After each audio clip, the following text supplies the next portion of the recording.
So we're following a poetry, an awesome poetry session that we just had with Chaya Lester, and she brought all kinds of concepts and ideas and how to access creativity through the waters. Right, just came out of Noah, and how to and the words are teva.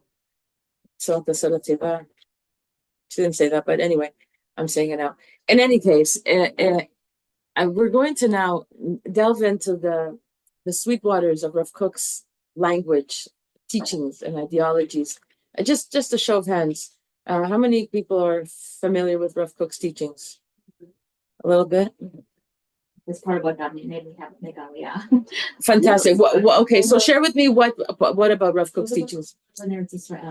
Okay.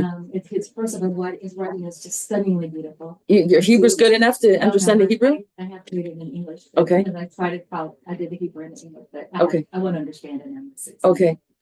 It's still beautiful. It's, yeah. And it says, really does open up a light in this perception of what Eretz Israel is and the we are to be here. Right. Miriam, do you have any familiarity at all? Well, it's just very general. I just bought the book that I think that. The spirit on creativity and spiritual.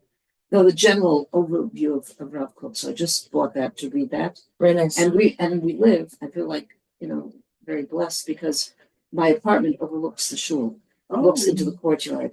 So there's a reason for everything. We had to find an apartment really very quickly, and there was, right in Merkaz. Amazing. Yeah, no, it's across from Rav Kook's. But it's opened up with the whole channel. Okay, good.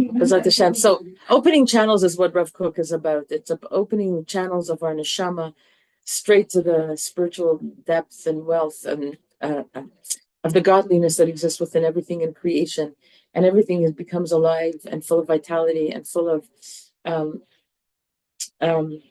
delicious, imaginative potentials of what life could be when plugging into the supernal, to the spiritual, to Hashem.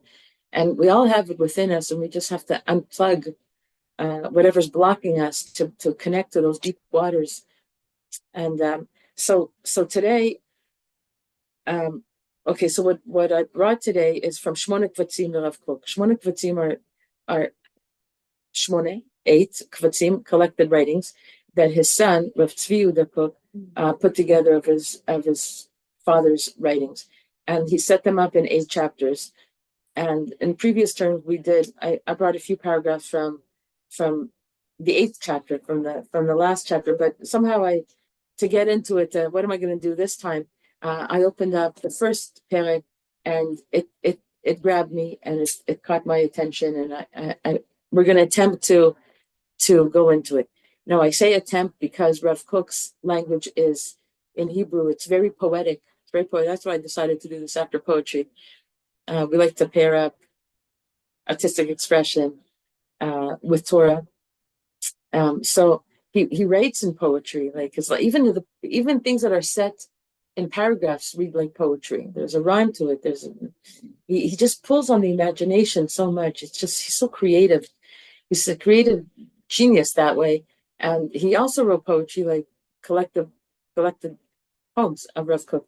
But his language in general is very hard to understand because he's writing in a poetic way, and it's always lofty, and it's always uplifting, and it's very inspiring.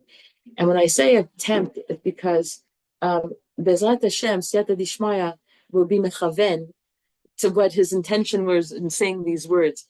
And as long as we stay connected to Hashem and Torah and the goodness of life and increase vitality, we didn't stray too far from his intention, whatever it was he's trying to say. So, Bezrat Hashem. Also, I invite you to engage with me in trying to understand his words as a chabura. It's a chabura more than like me sitting here in the chair and teaching it to you. And I'll probably be doing most of the speaking, but I invite you, whenever you have something that occurs to you, that it pulls on a certain string, playing its own melody within you, how you understand things, please share it. Okay, because I want this to be integrative, interactive. Thank you so much. Very good. So Shmona Kvatzim, right on time. Shavachai, we're just starting now. So Shmona Kvatzim, Perek Aleph. I brought here 3 paragraphs, the first 3 paragraphs of this perek. We'll see how far we go into it. We never know, okay? So he starts like this. Chaim anu im hatziyurim haruchanim shabashifa shel nishmat ha'uma. We live by the pictures, by the spiritual pictures, by the spiritual forms. What's a picture? It's a form, right? It's an image, right? Thank you so much. Good. That's why I need you here. We live with spiritual images. That is at the aspiration of the neshama of our nation. So okay. So we have the neshama has a nation. We're all parts of a neshama, a collective neshama called Knesset Yisrael. We all have our own individual neshama, but we're all part of a greater picture called one neshama, called Knesset Yisrael. And this collective soul of Knesset Yisrael has a she'ifa, an aspiration to manifest its essence in this Gashmi world that we live, right? Just like every individual person, every prat of the klal, we are all pratim of the klal. We're all individuals of a collective group. We all have our own life that we live, and we have our understanding and images that inspire us or scare us. But we all have like the neshama has a need to manifest and to be expressed in the life that we live. And just as it is true in the individual life of a person, we have that as a nation that we're all building. Now, this word really brought up the neshama of the nation. We see how we're connected, and we see how so many of us are inspired by the loftiness that's at the root of our neshama to express itself in goodness, in kindness, in betterment of the world, in healing, and all these lofty ideas, and chesed, and just doing good and connections. So he says here, Chaim anu imatziyurim, we live by images, spiritual images, pictures. What does it mean to like what are spiritual? Okay, so this is it. Go figure out what he's trying to say. We're gonna Bezat Hashem with your help. We're gonna try to figure it out. But so maybe before I attempt to share what I think it means to me. Let's read more of the paragraph to see if more won't get clarified, like as we go along. B'chol makom shanitzot shel or halalu gnuzim hem sham.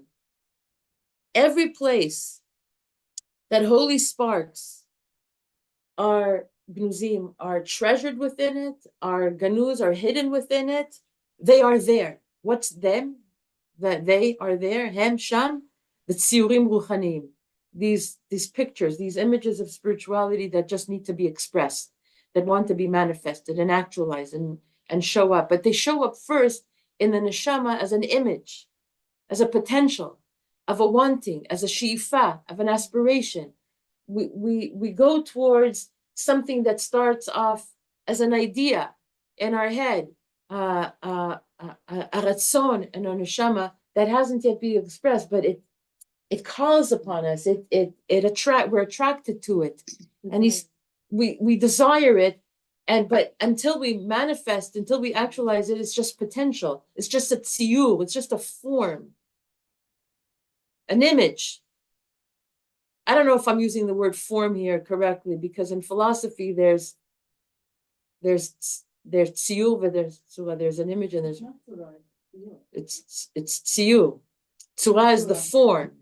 That's the actualized thing that it is. And then a tziyur is the image before that. It's like you have, let's say you want to have a house. So before you build the house, you have the whole picture of the house is already in your head.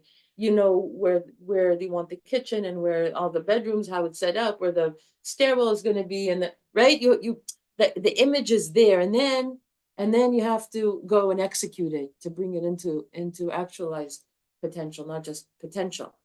So there's tziyurim ruchaniim.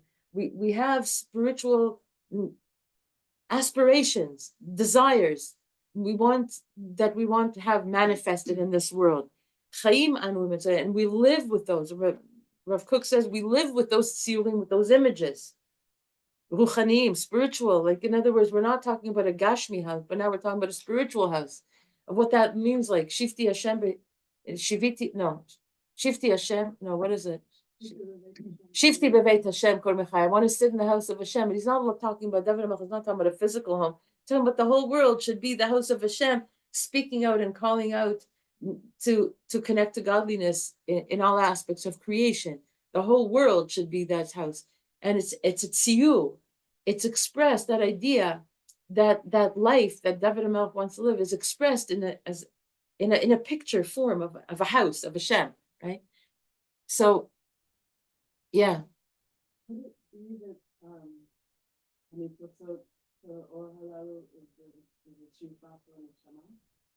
No.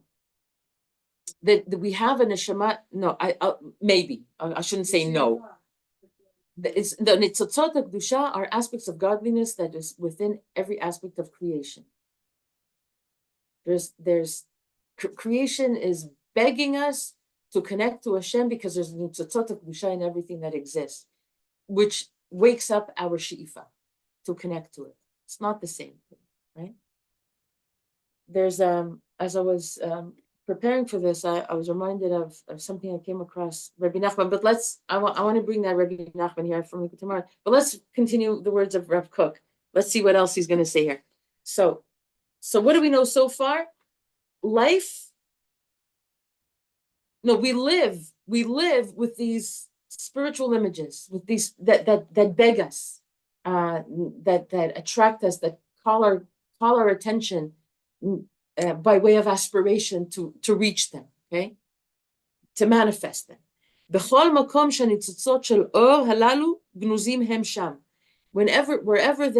Wherever there are holy sparks of light, wherever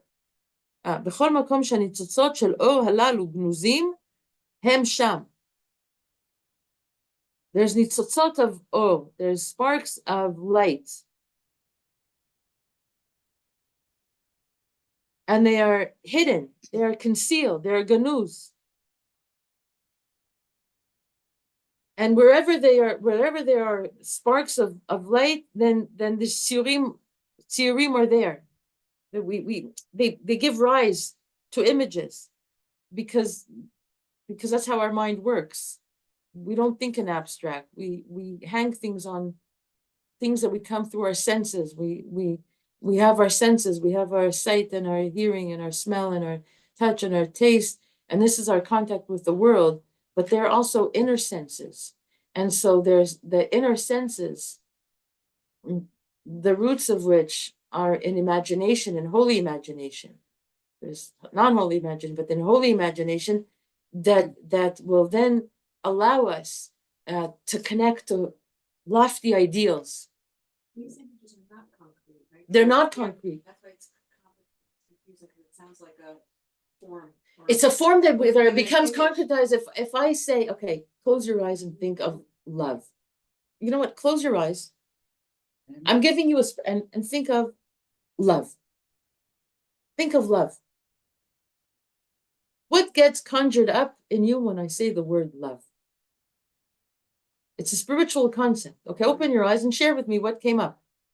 What came up? My baby. There you go. It translates. You can't talk about love unless it's translated into a real experience of what that love looks like to you.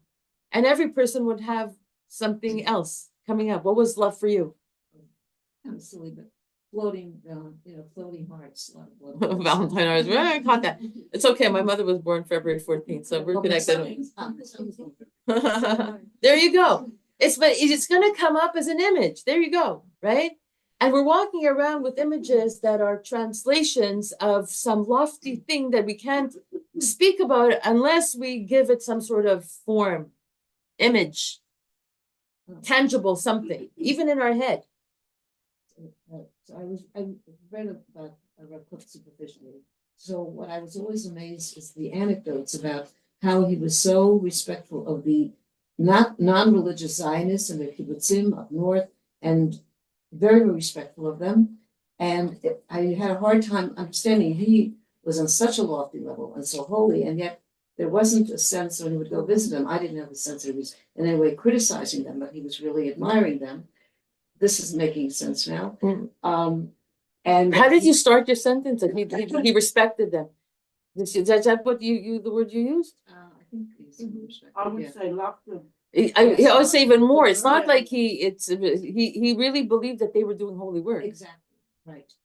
So that, that didn't make sense to me in terms of all the things that they weren't doing, but he could see what they were doing. That they were doing, and what they were doing is giving an expression to an ideal, to a shifa, an aspiration of the neshama of a Jewish soul to connect to the land and bring life back to the land, and at great self-sacrifice. At great self-sacrifice, which turned it into a mitzvah. And despite the fact that they're not keeping kosher or whatever it is, Shabbos turned kosher. There was this wonderful anecdote that he went, with this attitude of loving them, and they in return were so respectful that they turned the kitchen kosher so he could eat there too. Very beautiful. Okay, there you go. So bechol makom שהניצוצות של אור הללו גנוזים הם שם. Wherever you have holy sparks embedded, these tziyurim ruchanim exist, and he was able to see the tziyurim ruchani. He was able to connect to the spirituality of their maasim, and he didn't let the facade of not being Shomer Shabbos throw him off from not seeing the holy sparks that are there. And the other thing that I read, because I'm just, again, superficial biography, but I kept thinking, he reminds me of Chabad, that he loves every Jew, and he feels his connection to every Jew, no matter where that Jew is. I read that his mother was Chabad. Was a Chabadnik. I don't know. Oh, yeah. Kook, yeah. Yeah. Cool. Yeah. Okay. Wow. Okay. What happens when you cross a Chabad with a litzvah? There you go. Okay. You cook up a Rav. Every time I was looking for my Rav cookbook, and I said, "Where's my cookbook?" And my kids, it took them a while to figure out that I wasn't talking about cookbooks. Okay. Anyway, all right. Okay, so now we're going to continue. Hinenu mekusharim bekesher shel neshama shel chayim shel kol havayotenu elav. I'm going to read the whole paragraph and then go back. בין שיהיה מקום זה מקום ממשי, מידת ארץ, בין שיהיו מעשים שאלו הציורים כמוסים ביסודם, בין שיהיו מחשבות ורעיונות מאיזו מין שיהיו. Now he's qualifying what these netzotzot are and what these ציורים רוחניים are. He says, he's begging us, he's calling us, begging, in other words, he's calling us, he's beseeching us, he's charging us with living a life that's filled with spiritual images, that wherever we go, wherever we meet up, whatever we meet up with in life, to find those holy sparks that will then rise into us holy images, and connect to those holy sparks, they're holy images, because what's a holy image? What's a holy spark? You can't, again, it's like, how do you talk about love unless you talk about it as a mashal for something else, right? As an analogy, you can only speak about love like it's the kiss between lovers. It's the mother holding the baby. It's whatever it is. It's going to be something, and right. For my granddaughter, it's going to be unicorns with a bunch of hearts around it. Like that's what love is, right? But it has to come something, and and where did that image come from? A feeling embedded in the neshama, a feeling that's very part of much in the neshama, and the neshama, it gets attracted not to the holiness, to the spirituality that's within existence and not the physical. So for instance, like I can say I love steak or I love tofu, whatever it is. But I'm not really loving that. Like my tongue and my tummy, maybe my taste buds love that. But my neshama, there's a nefesh kol chai, there's a nefesh in everything. So eating, we have to say a bracha for it, where the bracha is not just for the physical thing that we're imbibing, bringing into ourselves, but it's the body gets the physical, but the neshama gets the nefesh that's within that food. There's a nefesh within it. There's holy sparks within food that we then redeem when we say a bracha when we eat. That's the real attraction. How come some people are attracted to certain foods that other people are repelled by? Let's say some people love kuzbera and some people hate kuzbera. I have both. It's a fact. It's like they can't. It's like some people, they just taste like soap in their mouth, and some people, and I have both in my kids. And something when I make salatim, I have to like leave out the kuzbera with this and make another version with it. But what is it? It's like the our chachamim, our holy sources explain to us. It's because it's not the body of the taste bud that's repelled by it. It's the nefesh that doesn't need it. It says there's no holy sparks in it for me. I want to tell you the chocolate has a lot of holy sparks for me, but certain foods just don't. You're not attracted to it because there's holy sparks that are there that are shaykh to you or don't have the holy sparks for you, and within everything has holy sparks that are shaykh to you. Can I just say that yeah. Reb Leibish said something very, very easy that I'd never thought of, that food is the only thing that's outside of you that then becomes inside of you. But becomes part of you. Yeah. Becomes mamish So you. that spark is you. It becomes you. Yeah, right. and you're drawn to it. Right, that's right. Baal Shem Tov speaks about food as pidyon shvuim, redeeming of the captives, because there's captive holy sparks in food that we have to redeem. That's part of me. It's calling. We're doing too much redeeming. Yeah. Okay. Yeah. There's. It's a whole avoda, and Reb Leibish teaches that when Sundays. He finished Tuesdays. Oh, he's just doing something else now. Now he finished. Though I'd love him to redo it. It was so that used to be Tuesdays. So he has a new topic. Yeah. I wonder if that new topic made on the schedule, or if it's still reflected. Okay. Anyway, you're gonna look up the schedule, what it says. Yeah. Okay. So let's go back. Let's just try to summarize paragraph Aleph. We are living spiritual images that are at the root of the aspiration of the neshama. Now, living during this tkufa of war, I think we understand it a little bit more, right? There's this discussion of the neshama yehudit.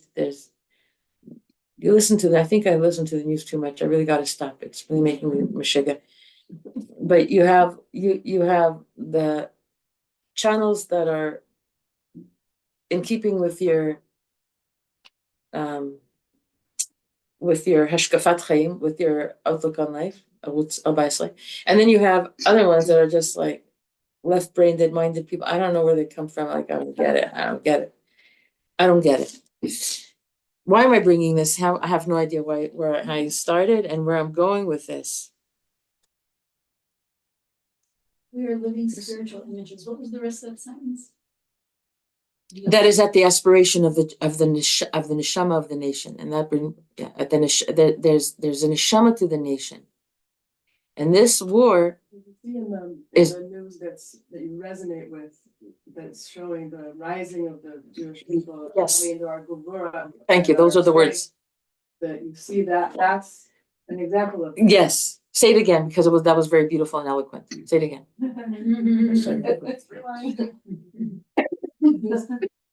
You see in the news reports about Am Yisrael and what's happening in Eretz Yisrael, a reflection of Am Yisrael rising and coming to our true selves and our Gevurah, and we resonate with that because it's talking about these sparks. It in itself is a spiritual or a spiritual image of who we are. It's reflected in the way we're spoken about and the way that the news is given over, because it's talking about truth. So it resonates. If you listen to what's on Basler. The right one. Right. And you listen to the wrong one, it's repelling because it's not connected to the Nitzot. It's not connected to the Nitzot. It's all negative and just it's checker and it's checker, right. And they you know it's check because they don't offer what to do. They just say we don't want that. It's Erev Rav. Okay. Good people are resonating to Sheker. That's my question. Like I know so many good neshamalas that are resonating with them. Okay, let's talk about that. You know, no. Let's talk about that because there's something called ahava nefula, fall in love, and people who speak the liberal language, they speak the language of love, and their heart breaks for any death. Doesn't matter. It could be Jewish. It could be not Jewish. Any death is bad.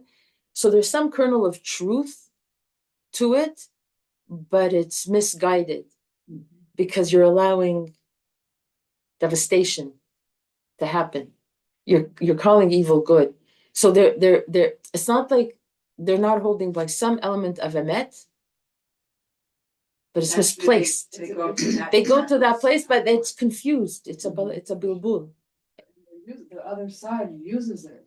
They're using them. They play this game to trick people. Think you want something so meaningful and awesome and big in this world, and this is what it is. And then they feed them sheker, but about these in Israel that has they're feeding. It's like gaslighting. You know what is gaslighting? It's because they're taking a point of goodness and saying and turning it into an act of terror. It's painful. So let's go back to Rav Kook here. So okay, we're living with these images.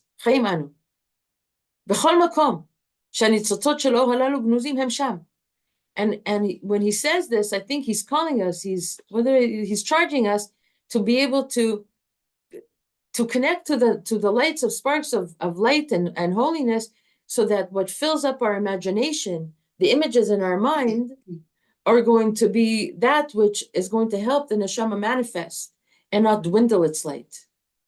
Because the more holy sparks we manage to connect to, the more light that we have internalized into us.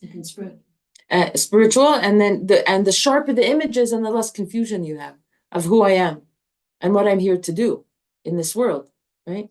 When I'm confused, like I heard, sorry to bring the politics into it, but because there's this I don't know her name, some reporter from not from the right channels. She says she agrees to a certain she agrees with what Saul has to do, but it's not. But then she said she qualified it, but it can't all be good because it comes at the expense of the life of innocent people in Gaza. Yeah. So that's confused because like that she's not allowing herself to what? I don't know what I'm trying to say. I know what I'm trying to say. I'm not having the words, but it's like it. She's not holistically looking at it. She's not seeing holistically the picture. Right. Okay. And I'm also going to say she's not fact checking. She's not fact checking because we're not committing genocide in Gaza. Okay. There are not so many innocents because and there's also candies and all that. All right. Okay. Fine. So we all okay. So hinenu mekusharim bekesher shel shama shel chaim shel kol havayitenu alav, and we are mekusharim. We are connected bekesher shel neshama, with a kesher nishmati, with a soul's connection of life. Because where you're connected to your neshama, you're connected to life. Shel kol havayitenu, of all of our existence, with this holistic thing that you're talking about. Elav, to it. What's it? What's it here? Mekusharim bekesher shel neshama shel chaim shel kol havayitenu elav. Elav could mean Hashem here. To him, to Hashem. Bein sheyeh makom ze makom hamashi, whether we're talking about an actual place, midat eretz, like the midah, like the quality of earth, ben shiyu ma'asim she'elu hatziyurim k'musim b'yesodam, or whether we're talking about actions, that these are images that are embedded in all the elements. And when we connect to things, we connect through the elements of fire, wind, and water, and earth, and this is the stuff that makes us up, and we draw upon those elements and how they work against our senses to conjure up images, how we see them, how we taste them, how we feel them. how would they hear to it, how we hear them and how we see them. And this is where the images come from, whether they're obvious or not. Whether they're just thoughts or ideas. So I want to read to you now from Rav Kook, not Rav Kook, from Rabbi Nachman, that I thought speaks to this. I can put out the book from the shelf, but I took a picture of it. Let's see.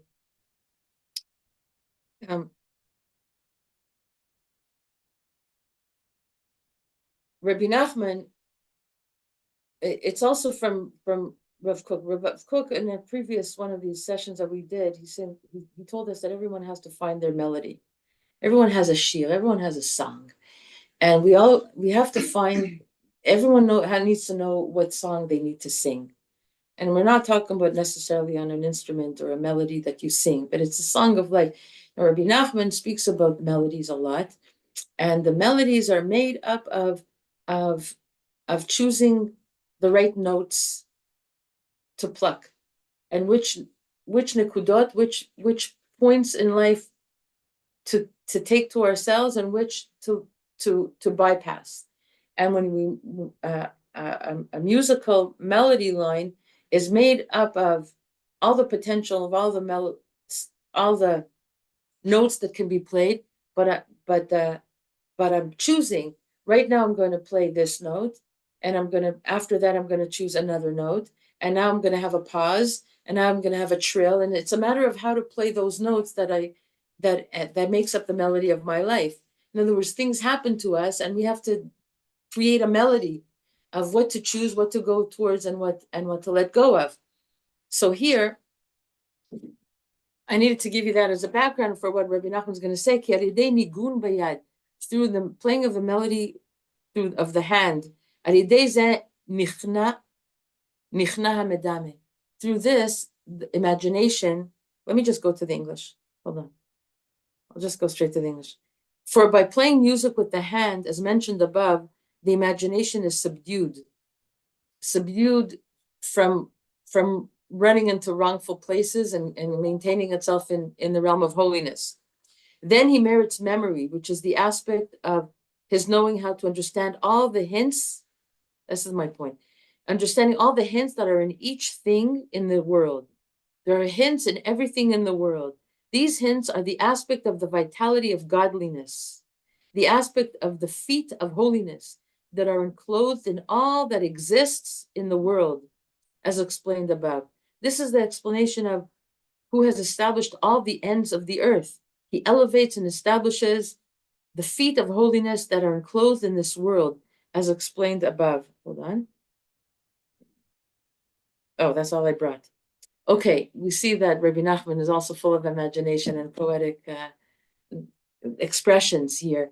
There's in lesson 1, this is, what lesson is this? This is lesson 54. Lesson 1 of Likutei Moran, Rabbi Nachman speaks about having to find the sechel shebechol davar. You have to find the intelligence that's embedded in everything. And intelligence, the sechel shebechol davar, is elokut, is godliness. Ki al yedei shemitchaber lesechel shebechol davar, we can connect to Hashem and come to tshuva, to return to the source of our neshama. Is that similar to sparks? Yeah. I mean, that's you can say that. Yeah. So in other words, we live in a Gashmi world that just looks unidimensional, or not unidimensional. It's quite interesting, the physical world that we live in, but within everything, there's just packed with so much spirituality. And we have to get beyond the facade of the physical in order to get to the spiritual. And that's work. And we can be deceived by our eyes. Our imagination can tell us that's what there is. What I see is what I get. And here what Kook is saying, don't just get stuck on the physical senses that meet up physical things in this world. Look with spiritual eyes and spiritual senses to see the spirituality within everything. And that's called living. That's called living by the neshama, and that's called chayim.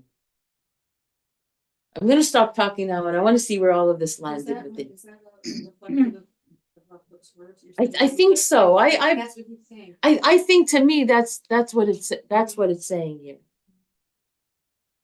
But you know, you don't have to take my word for it. Like I want to know, like when you heard that, what was brought up in your imagination of your understanding of what Rav Kook is saying. That we live with tsiurim ruchanim, we live with spiritual images. Shabashifa nishmat ha'uma. It's at the base of the aspiration of the neshama of the ummah. What was the connection to the sparks? And which? And then he says, and they're everywhere are holy sparks, are sparks of light, concealed. Which is having a hashbar which. And that are calling, that are at the root of our shifa, of our spiritual aspirations. But that then will give rise to images. And what kind of images do we have in our head? Will prove, or not prove, but will testify to the state of spirituality that we're holding. It's the song. Is it all black or is it all light? Is it all like Rav Kook saw the so-called secular Zionists and he saw pure holiness. And then you had other rabbis and rabbis that looked at them and saying, treif, we don't want to have anything to do. We don't collaborate with secular Zionists. It's treif. This is not what Eretz Yisrael should be about. And he says, but don't you see the holiness? I only see holiness.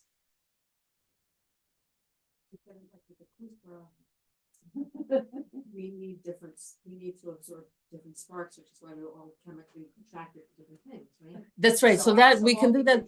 Yeah, except that it can't apply. That works well with food that you're attracted to or not attracted to in terms of your taste bud, but it can't be applied to neshamas, to Jewish neshamas. When you look at Jewish neshamas, they're part of you. We're part of a collective soul. It's like saying my index finger doesn't like this finger, whatever it's called. Okay. Does it apply to everything else? Would you say? There's likes and dislikes in terms of hobbies, and that we're attracted to certain jobs and certain. Yeah, but all of that together, that's right. We can't dismiss anyone for their preferences, because all together we create a beautiful tapestry. This is like the Baal Shem Tov teaching, that a tapestry in its picture, when you're looking at it in its correct way, like as a picture, it looks all beautiful and harmonious, but you turn it over and you see all kinds of scraggly threads that are not necessarily all tied together in a perfect symmetry, and it looks like the picture, but it's a mess. It looks like what it's supposed to look like, but it's a mess, and you don't understand why it's an ugly picture. Like it's not harmonious. But we have to look at it with the spiritual eyes that sees the harmony within everything. So just because I like kuzbara and you don't like kuzbara, I'm not gonna dismiss you as a human being for that. It's okay. You don't have to like kuzbara. There's also parsley and dill, whatever. You have a certain path to guide. Sharing what you know with me. Yeah. And so that we can all get to the same place together. Right. But everyone, like we learned something now. We learned something now. And even though you're learning from me and I'm learning from you, at the end of the day, I'm going to have my own understanding and my own personal poem that I can write from it that's going to sound very much like Yael writing the poem. But you're going to draw upon your experiences, life experience, and your poem or journal is going to be from the same teaching. It's going to sound completely different. And if we're going to paint it, it's all going to be, everyone's going to have their own private painting. It's going to look like a different image. We're going to have to dance it. Everyone's going to dance their own private dance. We're all dancing, but it's very private, and it's very exciting to maintain individuality and within the collective. But what he's saying here is there's a neshama of the ummah. There's a collective soul to our nation. And at the root of the collective soul of our nation, there's tsiurim ruchanim, there's spiritual images.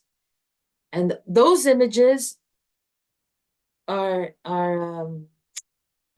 let's say what Chazal teach us, what defines the Jewish people. Baishanim, what? Rachmanim, and Gomlei Chasadim. Baishanim are people that have natural shyness, natural tznius about them. They're masters of busha.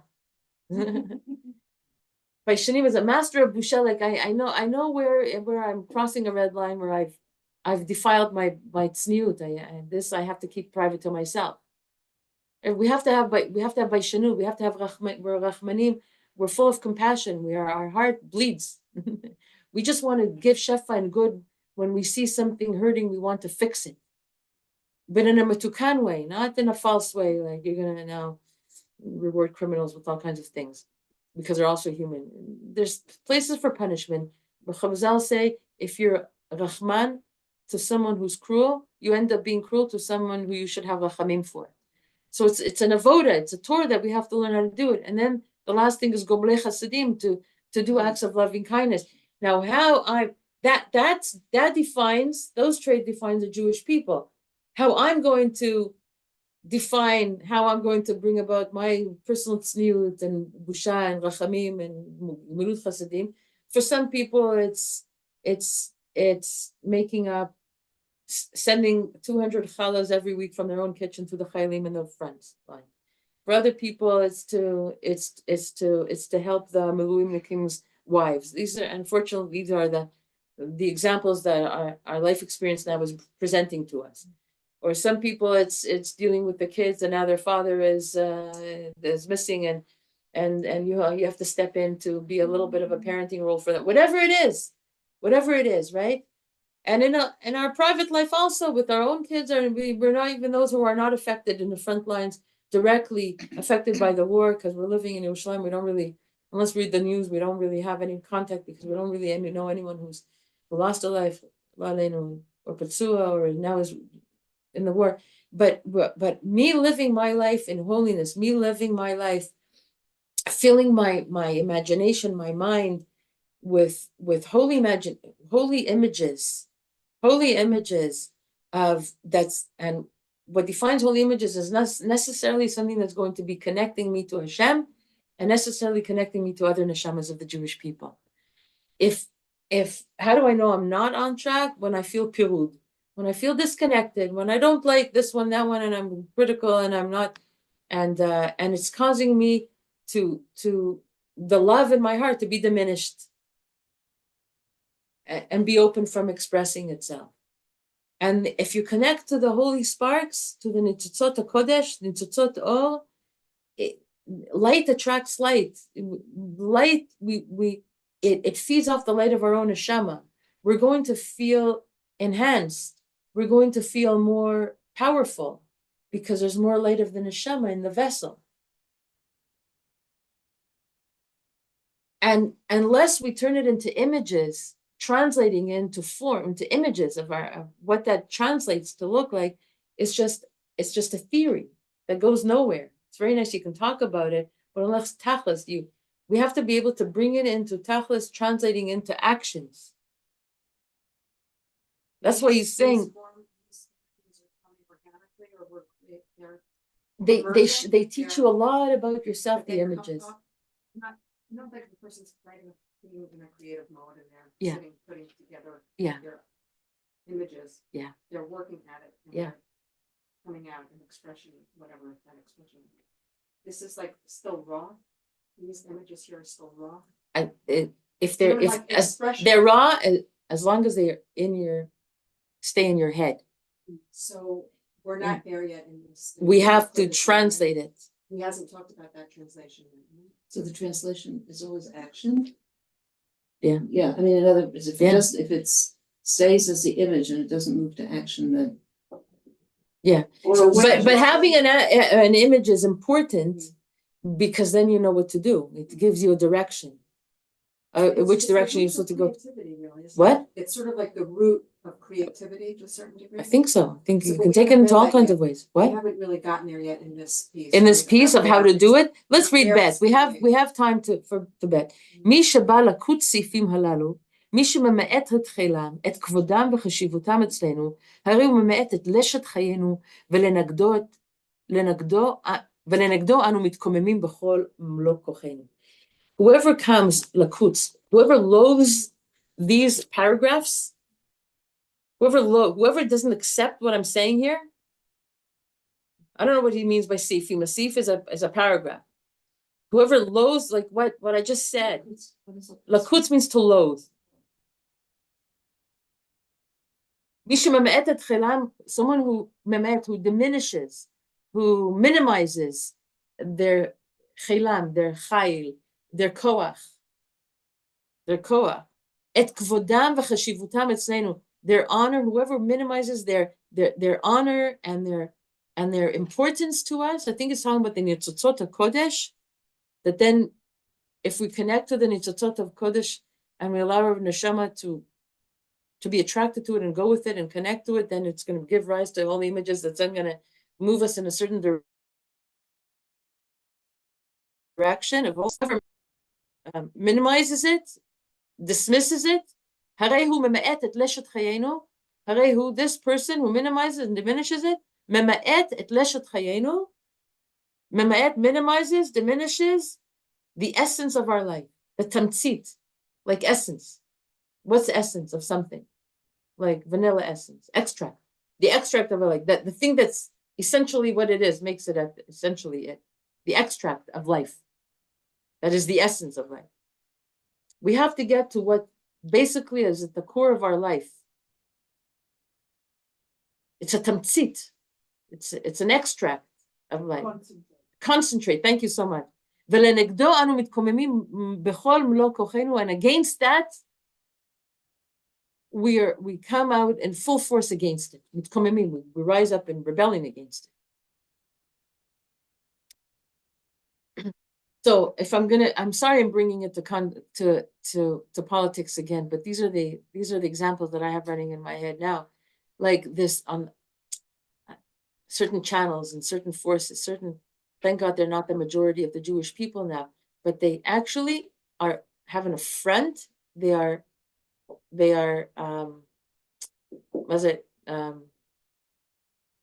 they balk at, and they feel an affront at chayalim putting on tefillin and saying Shema Yisrael before they go to battle, and saying they're Mashiachistim, they're messianic. That has no place in liberal, democratic, secular, progressive societies. What? It's a Hellenistic idea. That idea is Hellenistic to view the connection to holiness as that, and he's saying we're going to be mitkomem against it because you want to snuff out the light of our soul. What is the soul without all of this? Yeah, sure. Is that, like, I'm just reading it a little differently? Yeah, go. Yeah, you could very well be. I'm not saying my version is like. I'm just trying to understand it, but it says that whoever comes against these things, meaning like what we just read. Mhm. Yeah. Whoever, minimizes their value, like what he said above, not minimizing the nitzot, minimizing what he's saying, right? Which is that it exists, like that it exists, that there is this place of resonance on a high level, like high vibration, right? Whoever does that and it goes against their kavod and their importance, and he like we said, it minimizes the essence of life. It minimizes to be connected to life at all, and we meaning like those of us who read this and who buy it into it, know what it means. We're going to fight with all of our strength against anyone who would go against it. Yeah, so I don't understand the difference. I don't. It's the same thing. So maybe I've seen here it now. I see. It's like the old window. How you're looking at it. Yeah. Subtlety. No, it's what you're saying the sparks. what he's saying is talking About about the sparks. sparks. So it's like if you dismiss what he's saying, you're dismissing the concept of the sparks. This high Right, vibration. okay. I mean, it's the same thing. To me, it sounds like Okay. the same thing. It's bringing up a concept that I had puzzled with, and it's in Tefillah we say, Hamakadesh v'chol yom tamid maser bereshis. And remember we're learning a little bit about quantum physics, and I was amazed because the atom is actually broken down to much, much, much smaller components, and the ultimate component is called strings, which is pure energy. Beautiful. And when I This is learned that, again, my very, very rudimentary physics, super rudimentary, but that's when this came alive, is because that's the entry. So that the basis of everything is that energy, is a divine energy. That's it. That's what they're talking about. That's what Rabbi Nachman was speaking about. And that's what Rav Kook is okay. speaking about. Absolutely. Yeah. Absolutely. To connect to that, to get, and we have to go through, we have to get to the tziurim. Tziurim is part of the imagination. In other words, we can say with our chokhmah, we can say with our bina, we can say with our dat, but without imagination, it goes nowhere. Yeah, what imagination? Imagination. The tziurim is the stuff of the imagination, the images. It's one time I can share with you something that I got from Stritchover from a book Minchat Yuda, because it also reminded me of. Oh, I have it here. I did actually bring that one. I did. He speaks about the koach hamedame, the power of the imagination, and the way he explained it is that the senses are connected to the koach of the imagination. The senses, the stuff of the imagination is our senses, and they come to serve the imagination. And the imagination comes as a servant. The senses are a servant to the imagination, and the imagination is in service of moach hadat, of perspective that we have, the combination of chokhmah and bina that we have. We have things that we know, we have things that we understand from what we know, and then we have what we feel about what we know. That's dat. And then it integrates all the different types of intellect that we function. And this imagination that serves the dat, which runs through the spine all the way down to our kidneys, because the kidneys also serve the moach hadat. כוח המדמה מקבל כל הדברים לידי משרתיו שהם החושים שמבין את הכל מעולם החיצון לפנים לבית המדמה. That the imagination receives the stuff from the senses, from the five senses, that it gets from the outside world and brings it in and somehow impacts our knowledge from Chokhmah and Bina, what we have, we're trying to make sense of the world based on the stuff that we know. But he says what I really wanted to share with you is that where's the faculty of imagination? And he explains something so beyond, so mind-blowing. We have the right brain and the left brain, and we have the brain stem, and these are the three intellects, the chokhmah, bina, and dat. So where's the imagination? V'yesh kurum hachofef al gimel mochot hachokma v'bina v'lamoach hadat hanikra kurum shel moach v'bo nimtza koach hamedame. What's the kurum? I didn't Google translate it. Kurum is a film that covers all of them, that binds them together. That was beautiful what you said. You called it before. Integrates. What did you integrate? Because it wraps it all. It's a kurum, and it settles all of it together, and it's through the imagination. And then he connects it to Bchinat Shamayim and Eretz, Kurum. There's all kinds of doors and all kinds of, okay, it's a little bit involved. Okay, hold on. Let me see. And now it is the integration between Chokhmah and Bina, but it's through the power of the imagination that we get the language to express the das. Oh. It's the imagination that expresses the das.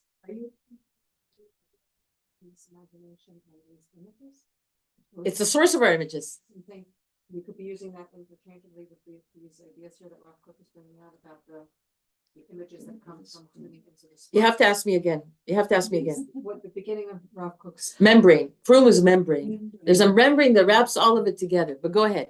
And the imagination is in that membrane. these images that we read about. Yeah. That everyone has images, and that's individual. Come up from turning into sparks. Right. What were we were reading from something else? Are those Minchat Yehuda. are those images a parallel? It's not parallel. He's here. What I read imagination. now, he's saying where they come from, where they emerge from in your head. Yeah, I know, but are we? They're not coming from Chokhmah. They're not coming from Bina. Sparks. They're not coming from Das. They're not coming from the sparks. They're coming from a membrane of the brain that turns all that information and pulses and sensations and everything like that into images. So there's, it's not, What feeds it is our connection to the sparks that's at the base of all of it. Right. That then that gets translated into images. Images is from the imagination. Oh, so what you were saying about imagination, what was you're saying? Oh, was coming from that. Yeah. there's something called craniosacral therapy, which deals with the spinal fluid, which travels through the body. So it impacts all of the. Beautiful. That's what he's talking about. There is Well, it's this. not a membrane, so that's No. So the fluid. dot runs through the thing, but gives it. I'd have to read the whole thing better. Can you It's rephrase one more time? Just put together what you just read with this concept of Kook. The Kook, yeah, and what he's calling imagination and we're calling images. Just one more time, the connection. we're not. Images are the product of the imagination. It's one of the same thing. Images here that we read about. The images here he's just speaking about there are spiritual images. He doesn't say what those images are, that every mind will come up with their own images. Right. But there's images that define our nation, that are necessarily rooted in the neshama of the nation, which is by Shanim, Gomle Chassidim, and Gomle Chassidim, and everything good and heart and loving and open and connection to Hashem. And it's those images that propel us through life. It's the stuff of life that defines how we're going to be living. For one person, it's like I said, it's going to make those 200 challahs for every week from her kitchen, which I'm bringing as a real example. And for other people, it's whatever. It's Judy's is to put together a Shavach program of bringing greater creativity and using all of our senses to bring Torah down into the world and translate it. And then we take all of that and we live our lives. We bring what we take from our classes into our home life and our family life and our work life and everything like that. But these are all images. Like, how do I want it? What does it look like to be me with those concepts? And that is from the faculty of the imagination of what those images will look like. It's not a Ruach HaKodesh that comes. It's Ruach through HaKodesh. the It's Ruach membrane, HaKodesh. It's and Ruach the membrane HaKodesh. becomes permeable. It's Ruach to- HaKodesh. Actually, Reb Nachman in this lesson of 54 that speaks about a lot about the Koach HaMedame, he speaks about Ruach HaKodesh, but it can also, like everything has its opposite on the negative side, on the Tumah side. So we have to be very careful what images will fill our head, and what images will fill our head is an indicator and a gauge of where we're holding spiritually. Well, that's what he said with the word loathe, There you go. right? Right. Okay. Loathe Yeah. what's not Yeah. right. So is that where personal choices come in? That's where personal preferences come in. Yeah, and choices. Yeah. But as long as they're within the lofty ideals of the nation of what the spirit, then you're okay, then you're spiritually healthy. Wow. You're growing. And you're part of what makes this beautiful nation beautiful and awesome. Because there's an neshama to the nation that has to be expressed. And it's through each one of us. So I don't know if I want to go back to read what I wrote. I will, just for Chana's sake. Yadua. This is from Minchat Yehuda, from Rav Yehuda Stritzelberg. Yadua sheshlosha mochot yesh b'rosh adam. We know that there's 3 brains in a person, 3 mochot. Moch is a brain in the head of a person. והם נקראים מוח החוכמה, מוח הבינה ומוח הדת. You have the mind that is chokhmah, mind that is bina, and the mind that is dat. וכן הסדר, מוח החוכמה והבינה הם בראש. So you have the chokhmah and bina, they're in the head, and they're and they're like two circles, and one is on the chokhmah is on the right, and bina is on the small. And then they're both of them are like, what do you call the concentric circles, Venn diagrams? Right. Like there you have a circle, and then you have a third one that's connects both of them on the bottom, and through the gidim, through nerves, through the third brain that's called moach hadat, and that's where and he connects it to tefillin. So you have where the keshel tefillin is in the back. That's where the dat is. And surah, its form is like two leaves because you have the chokhmah and bina, and you're coming into das, and they're all connected to be one. Chokhmah, bina, and dat. And then he says, "Vayesh krum." Then there's a membrane, hachofef al gimel mochad. Then there's a membrane that covers all three of them. Chofef, that covers all of them. Chokhmah, mochot, hachokhmah, v'bina, v'lemoach hadat, hanikra krum shel moach. V'bo nimtza koach hamedame. And in that krum, in that membrane, is the koach, is the power of imagination. He says more, but it's going to confuse us more if I go more. I'm just going to, I'm not even going to pretend that I understand what this is talking about, but I think it's wonderful, and it's waking up all kinds of sensations in me that I don't know what they are, but it's just like beautiful to think about.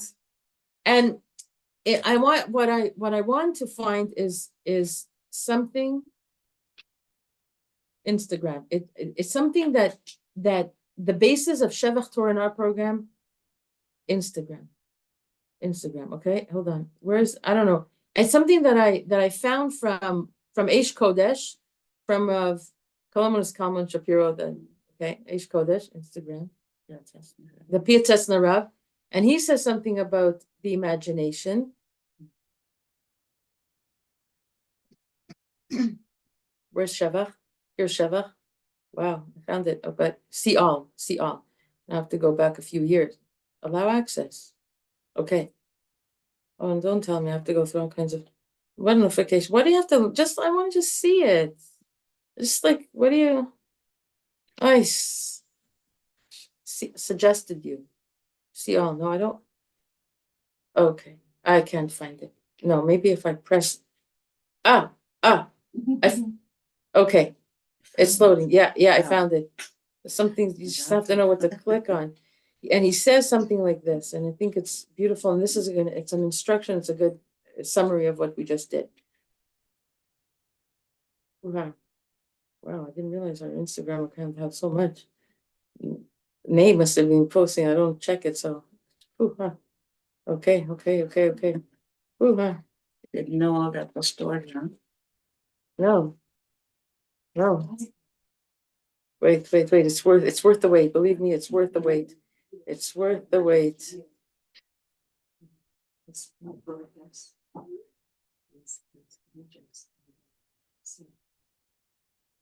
I think it comes from the Ruach HaKodesh. When you channel it correctly, it's Ruach HaKodesh. The imagination. Because the prophets, the Nevuah, they saw things in images. They saw Hashem's words in images. Right. Yeah. It's all I found it. The holy perpetuates natat. Everyone has a visualizing soul that creates images from everything that he feels and is affected by, in accordance with the things that he does and is involved with. From this soul come the dreams of the night and the images of the day. We must strive so that we will not manifest a visualizing soul that shows trivial matters, but will rather reveal a soul force that will reveal holy matters and visions. I think that's what Rav Kook was saying. Right? This is our mission statement. This is Shevach's mission statement. Send it to you. Okay, good. Very good. Yeah, could you send it, please? Yeah. I'll send it, I'll put it on the Chat. Yeah. Oh, Good. is there part of it? Is there a chat like you do? Shevach has a chat. We have 2 chats. We have stuff that's only related to classes, updates and classes and schedules and flyers. And then we have a community chat that you can chat whatever you want to chat on. And so You how could- have you joined? You call me, you WhatsApp me. Okay. You WhatsApp me and I'll send you the links to. Sorry. Okay, it was a pleasure to meet you. Okay, good. Good. And bring friends. Tell people, tell your friends about it.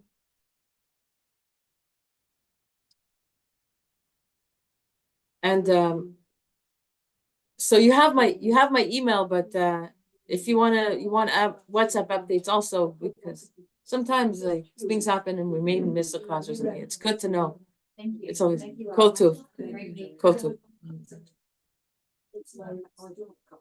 Okay, so we did it. Thank you very much. Yeah. So now Sunday's gonna be your morning with us? Okay. Not that it's like I go away with it, but it's beautiful, but not that I can understand how late exactly. Yeah, so some things you have to review and you have to let it percolate, Integrate. integrate. Yeah. Integrate. Thank you very much. So, Okay. to another time. Yes. That was, what's your name? Oh, Oh, thank you. So. So Feigelman, F-E-I-G-E-L-M-A-N. And your name Wait is? a minute, Feigelman, is that related to Linda Ellman? okay, Yes, I just put it on the Shabbat chat. You want me to send it to you personally also? Yes. It's all there. It's I like, remember they switched their name. Right, exactly. We have the original.